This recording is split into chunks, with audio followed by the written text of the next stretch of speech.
¿cómo se dice? De incógnito, ¿no? O sea, no Sí, era... pasaba desapercibido. Desapercibido, no. Una vez que le dijimos a Luis Frey, oye Luis, ¿por qué no aparece en el catálogo diseño Gabriel Simón o diseño Javier Santa Cruz, que era el otro diseñador que formaba el departamento de diseño? ¿También de la UNAM? ¿Eh? No, él es de la Ibero.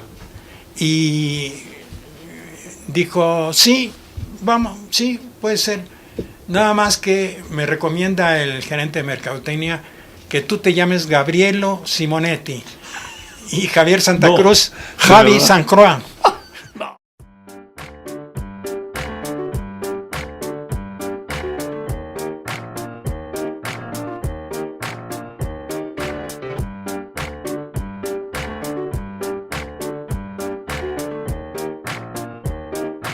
No. Y ese verde le da más Caché. Más caché. Aquí está onda, bro. Entonces le dije, mira, Gabrielo. déjalo así, ¿no? Sí, Gabrielo Simonetti, ¿no? Y entonces permaneces un poquito digamos, en un segundo. Y te pintas el pelo de güero y aprendes italiano. Aprendes italiano más que cosa, ¿no? Entonces como que estás, ¿cómo se dice cuando estás de incógnito? ¿No? O sea, no aparece nada. Es el departamento de diseño, ¿no? Sí, sí. Entonces, no hay un nombre que lo sustente. Esto de el origen de que yo quería aparecer en la revista Time como Raymond Loewy, pues se me desmoronó ahí. Entonces, ya no iba a ser. Había que hacer primero una revista en México para que pudiera tener. Claro. No, yo pensaba que Time me iba a poner. Y entonces, pues diciendo ya mi capítulo de Dixie terminó aquí, entonces como siempre pasa, uno quiere formar su despacho, ¿no? Pues sí. Tener su despacho es una misión válida, ¿no? Un objetivo. Normalmente, yo no sé ahora, pero a mí me recomendaron, mira, primero trabaja en una empresa, aguántate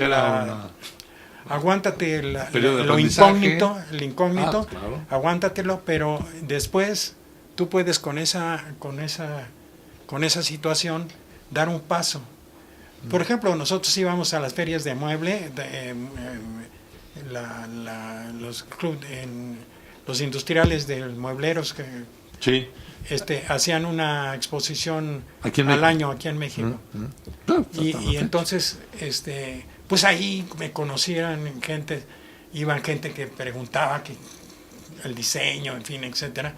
Y entonces yo salía a conversar sobre ellos, sobre diseño. Entonces, la misma gente que trabajaba en Dixie, después se cambió a otras compañías, a otra empresa, y me decían, oye, ayúdanos por acá. Entonces, como que tenía yo ese bagaje, me ayudó mucho a tener el despacho. Por cierto que el despacho lo tenía yo con nuestro buen amigo Octavio García. Octavio García Rubio. Amiguísimo. Octavio García Rubio. Amiguísimo de mi generación. Sí. Ha estado aquí con nosotros en Canal Diseño también, hablando de economía. Y montamos un despacho. Hicimos de todo y Aquí en la colonia Nápoles, no. Que es del Valle, no. Esta de los pintores Miscuac.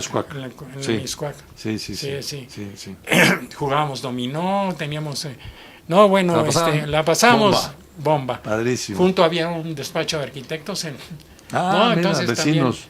También, Jorge Mendicuti, que también también cuate. Y bueno, y así fue como empezamos a ¿Y tu despacho dura cuántos años duras en despacho? Pues mira,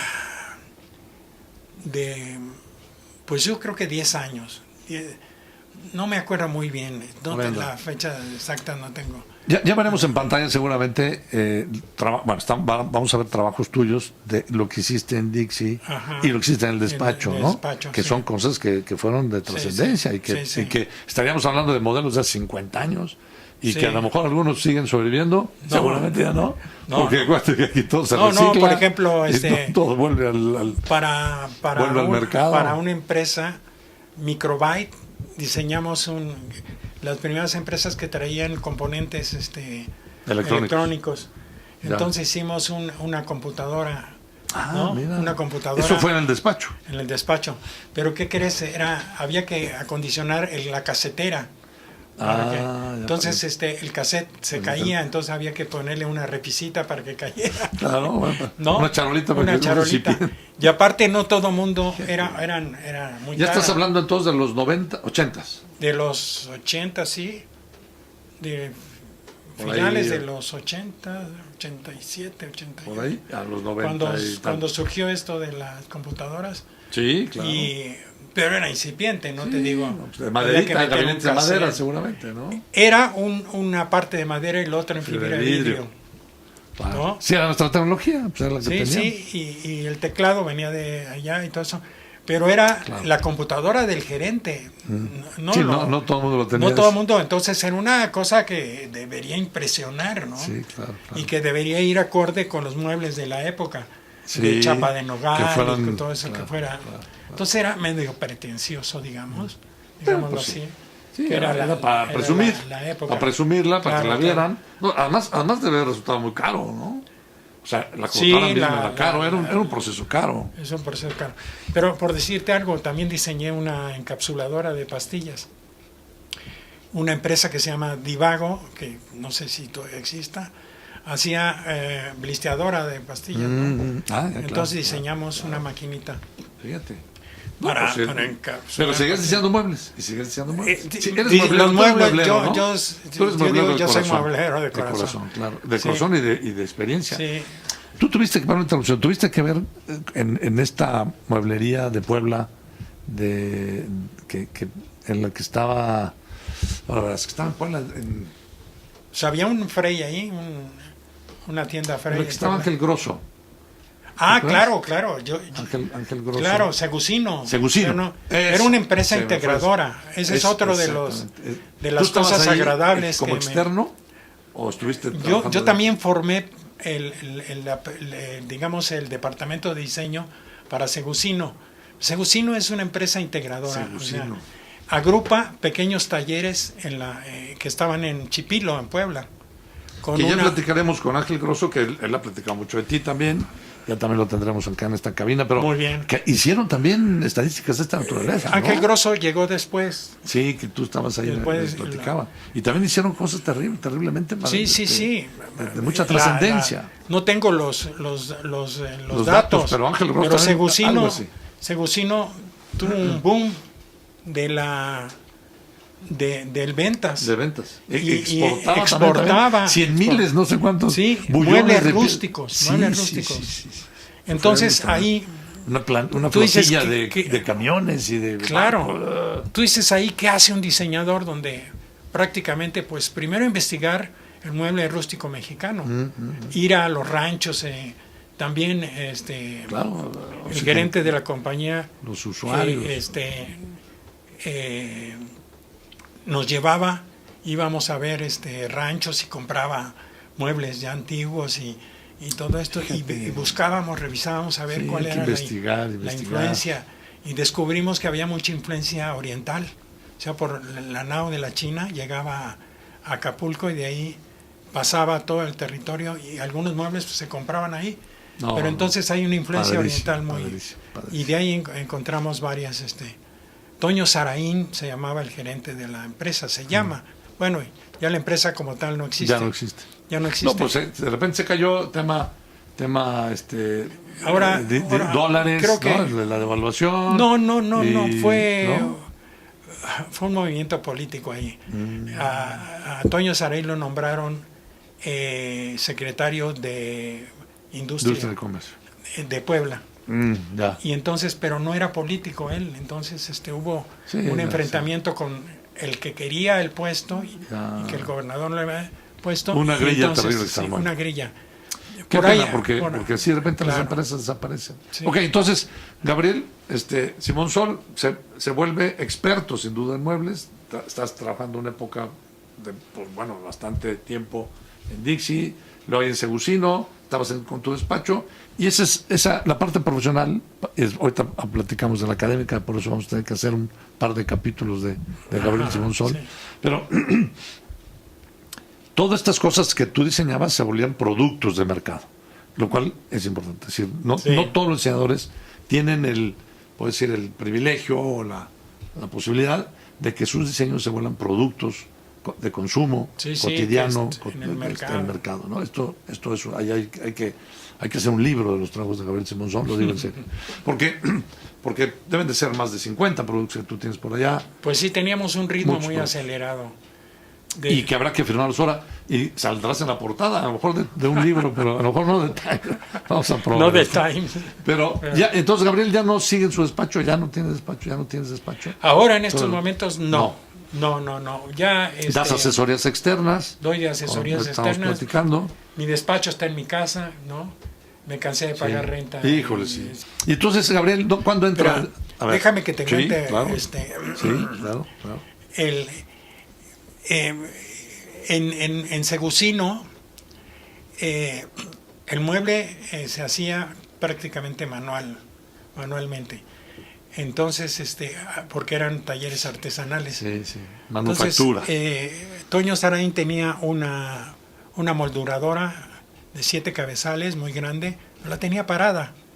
Entonces, tuvimos que hacer un recambio de ingeniería ahí para que abasteciera a los talleres artesanales de piezas semi terminadas, ¿no? Es decir, molduras, partes para ensamblar, pero con una precisión muy buena. O sea, el ensamble, si tú lo haces manualmente, puede fallar, pero si lo haces con una máquina muy precisa en el mobiliario, pues entonces ensambla totalmente. Ya muy bajo. Claro.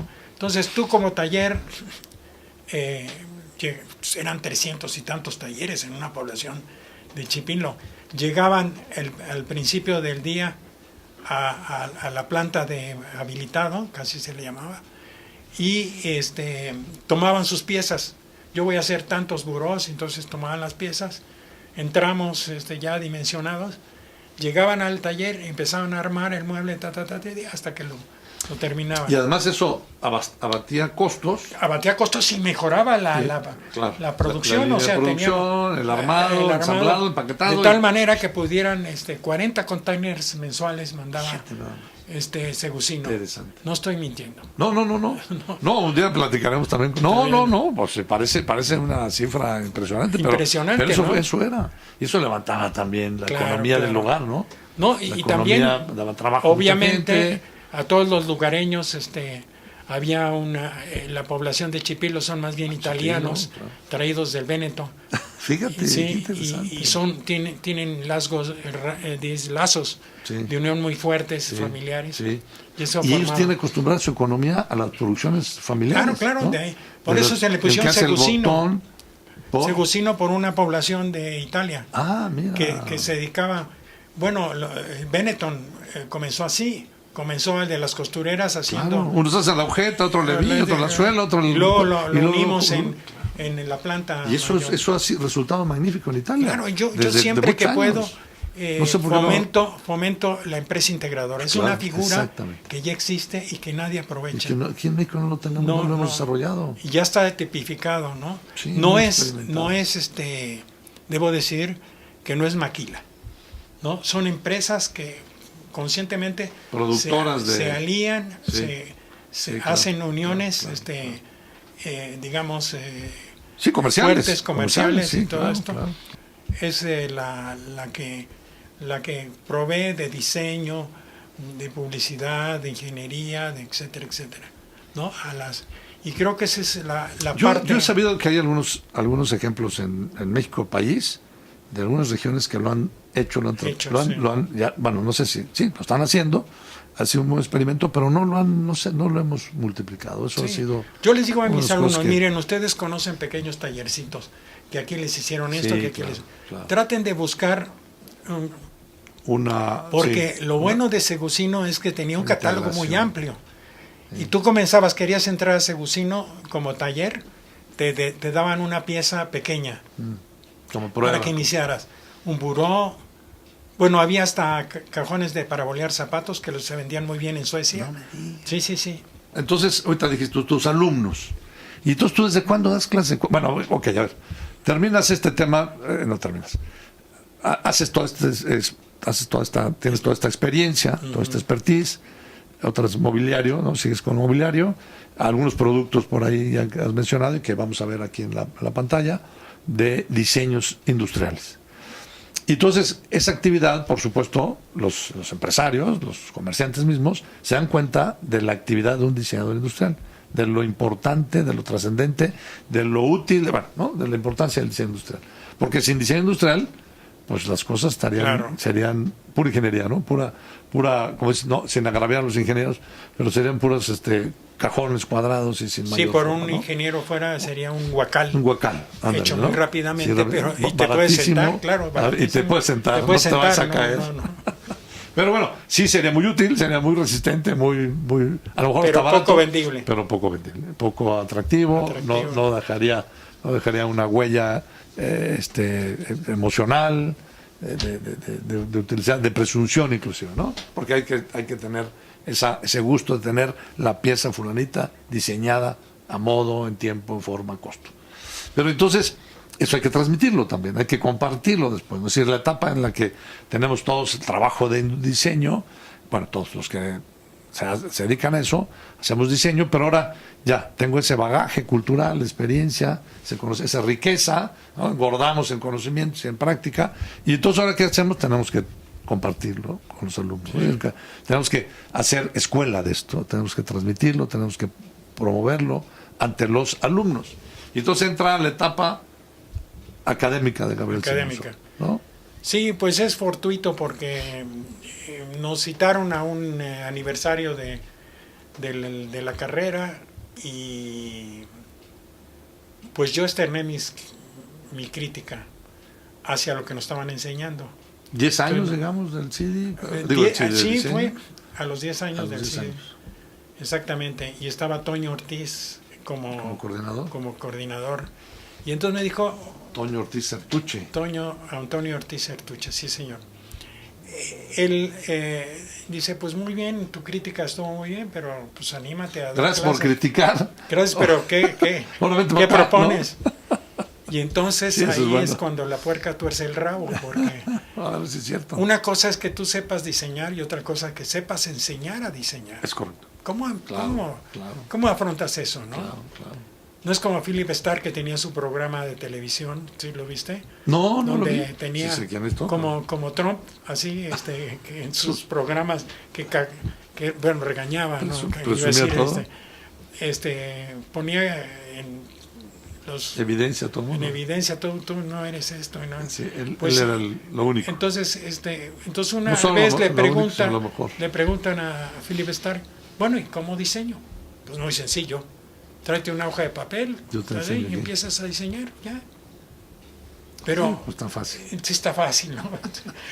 El tipo era todo menos un profesor de diseño. Entonces ahí es donde comienza esta situación de enfrentamiento con... Bueno, no de enfrentamiento, en un aula. Sí. No, bueno, pero es que sí es una responsabilidad fuerte también, ¿no? Es decir, ¿cómo transmito? Sí. ¿Cómo les digo? ¿Cómo comparto conocimientos? Mira, ¿no? Para padre no se estudia, para tener hijos no se estudia, no padre de papá, religioso, papá. Para papá nada se estudia. No para curas. Y para profesor universitario tampoco. Si acaso te dan una embarradita de didáctica general y todo eso, pero... Y entonces, pues yo por la boca muere el pez y tuve que afrontar esa situación. Me dieron la clase de dibujo técnico. Mira, por ahí empezaste. De dibujo técnico, por ahí empecé. Porque fue mi primera crítica. Nos enseñan a dibujar como arquitectos, no sé qué. Sí, ¿cómo? Sí, sí, claro, se lo estaba diciendo un arquitecto también. Sí. Entonces, pues primero hay que ver normas mexicanas de dibujo técnico. ¿Qué es eso? ¿Que existen? ¿Existen? ¿Quién? Pues sí, tú traes toda la experiencia de la práctica. Claro, los chicos que estaban en ingeniería, la verdad es que no se vapuleaban cada vez que podían, porque no teníamos ni idea de cómo se hacía. Bueno, hasta la fecha no sabemos poner abreviatura de centímetros o de metros, se pone MTS, y a veces lo ponen con mayúscula. No, olvídate de eso, es decir, señalización vial. Los arquitectos utilizan centímetros, nosotros utilizamos milímetros. O sea, todas las cotas deben estar en milímetros, porque es nuestro nivel de tolerancia. Sí, claro, por supuesto. Un arquitecto le pueden fallar 1 o 2 centímetros en un muro, no pasa nada. Bueno, sí pasa, a lo mejor. Por tanto, todo chueco. Se cae luego, ¿no? Porque cada centímetros son 2 metros. No, pero es decir, el conocimiento técnico que se llama la representación gráfica, hay inclusive hasta la fecha, increíble, sí. La ortografía, una deficiencia ortográfica, sí. de los códigos de numerales. ¿Cómo le vas a vender a un jefe de producción con un plano mal hecho? ¿Cómo vas a vender un producto? Tal vez el gerente ni se entere, no diga, pues sí, está bien. Pero en el momento que vas a vaciar esa información a producción, te equivoca, yo decía, a ver cómo le hago para ensamblar. Por eso de repente los diseñadores industriales tenemos, de repente digo, un déficit por ahí de también saber hacer planos de producción. Claro.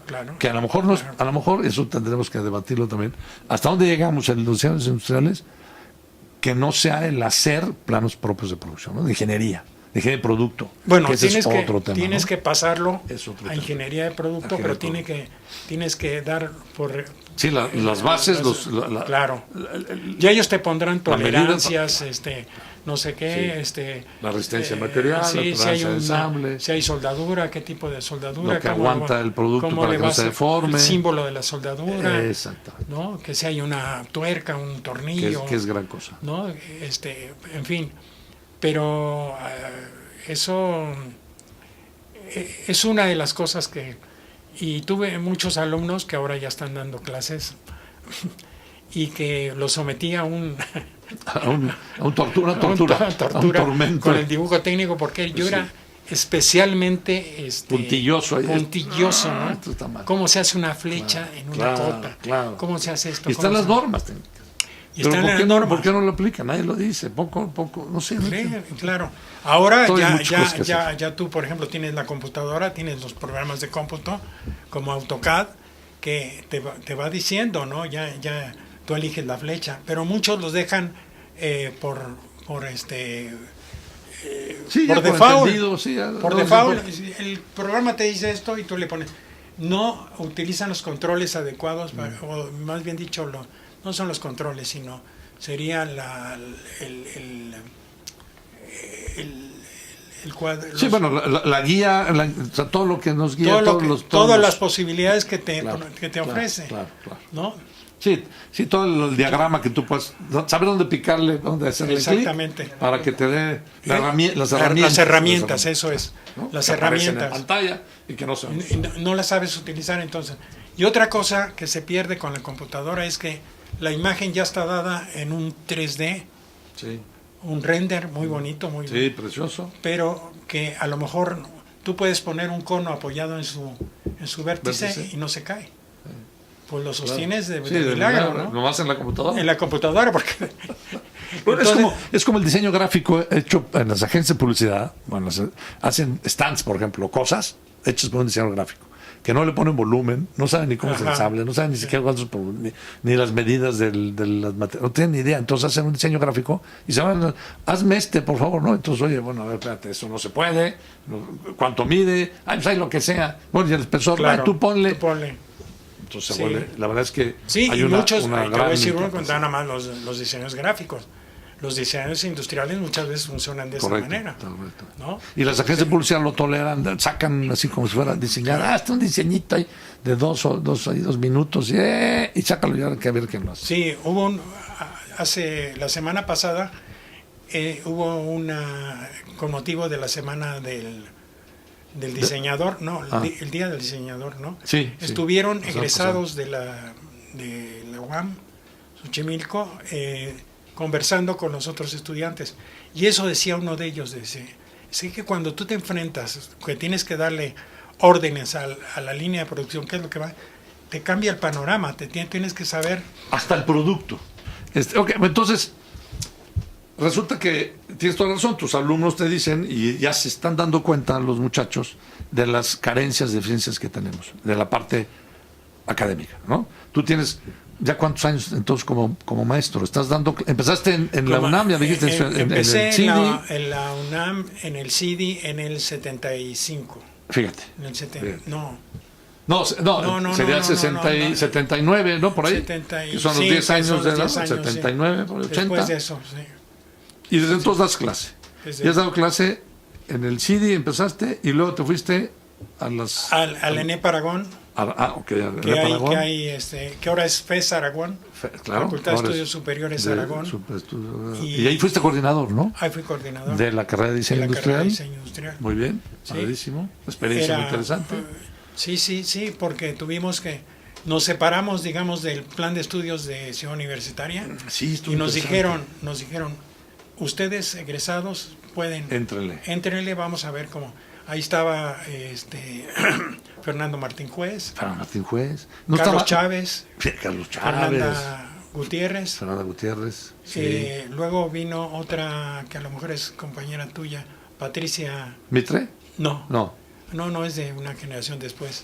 Patricia Herrera.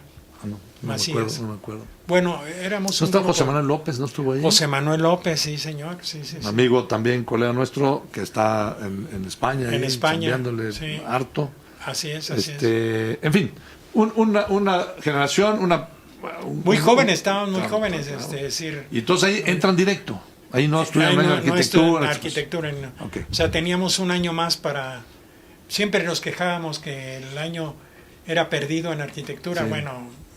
No sé si era verdad yo creo que tanta cuestión. Perdido. Sí aprendías algo. Sí, claro. Pero todo, los profesores del taller de diseño, por lo menos, ni se enteraban que tú ibas a industrial.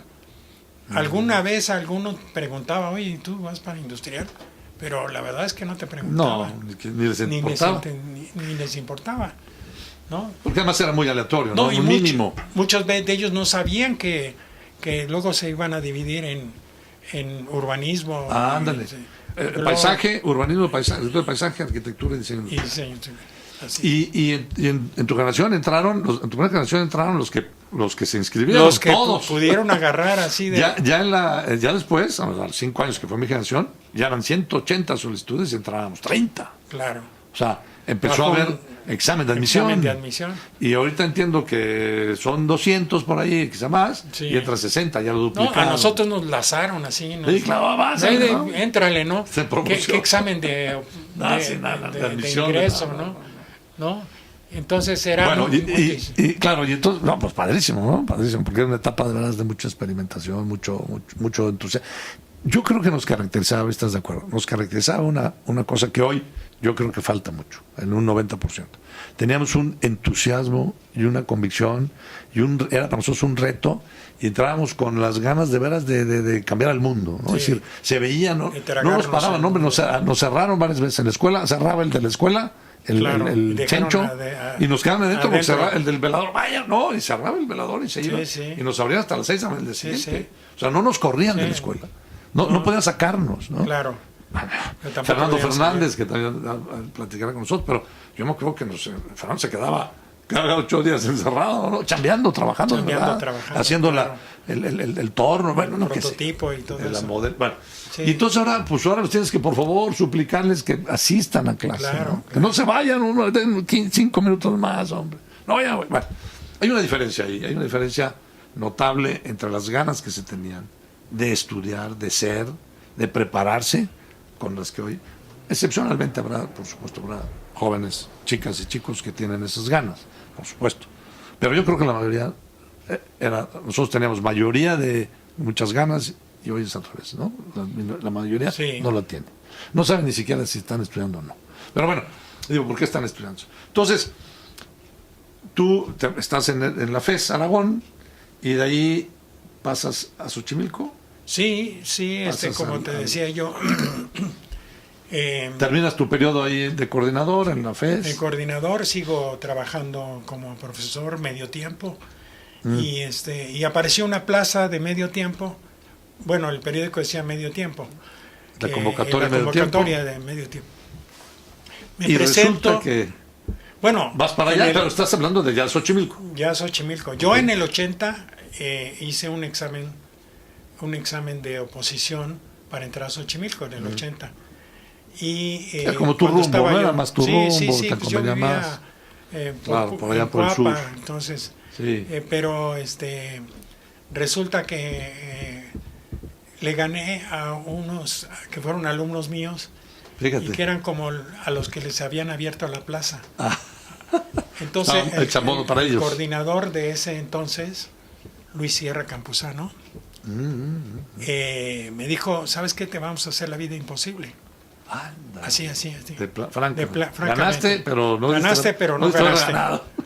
No eres bienvenido. Dije, ¿cómo es posible? ¿No? ¿En qué universidad estamos? Sí, ¿qué es esto? Total, que me dio mucho coraje y dije, pues si no, tómense su plaza, yo no la quiero. Claro. ¿No? Últimamente. Y después de 14 años, en el 94, 14 años, volví a concursar por una plaza. Pero primero les dije, oigan, a ver, sí. ya está dada. Ya no está bloqueado esto porque... Entonces, Víctor Jonen, que era el coordinador, me dijo, no, yo te doy mi palabra que no hay mano negra aquí. Ya. Si ganas por las buenas, si no, velas. Claro. Y así fue como entré yo a Xochimilco, tiempo completo. Tiempo completo porque se habían equivocado en el anuncio, en el aviso. Favorable equivocación. Sí. Pero tuve que renunciar a FES. Sí, a la FES, sí. No se puede andar duplicándole ahí. Claro. Y entonces, hasta la fecha estás ahí, eres académico, ¿das qué materia? Profesor titular, tiempo completo. Fíjate. No hay materias en Xochimilco, pero digamos doy el área de qué interesante. Teoría, historia y metodología del diseño. No, bueno, tres materias que dominas tú de toda la vida. ¿Tienes libros? Taller de diseño. ¿Tienes libros, Gabriel? Sí, tengo 3 libros. Bueno, tengo más de 100 definiciones de diseño. Qué maravilla. La trama del diseño, diseño, arte, cultura y tecnología. Y está por salir un librito que me ha costado mucho trabajo, pero yo creo que va a ser muy bueno, que se llama Conversatorio de Diseño. No, tú eres un buen escribano. La verdad es que yo te he leído muchas cosas, muchos artículos también. No creas. Sí.